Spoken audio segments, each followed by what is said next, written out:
អាចដូចអូនបេះដូងក៏ចាប់ផ្ដើមក្នុងស្នេហា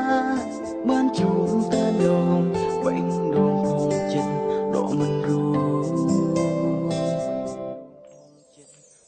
ឲ្យតែនឹកឃើញរឿងដ៏សិចស៊ីអូនបេះដូងចាប់ផ្ដើមលោតយកខំផ្លែពីធម្មតានេះបាញ់ជាថា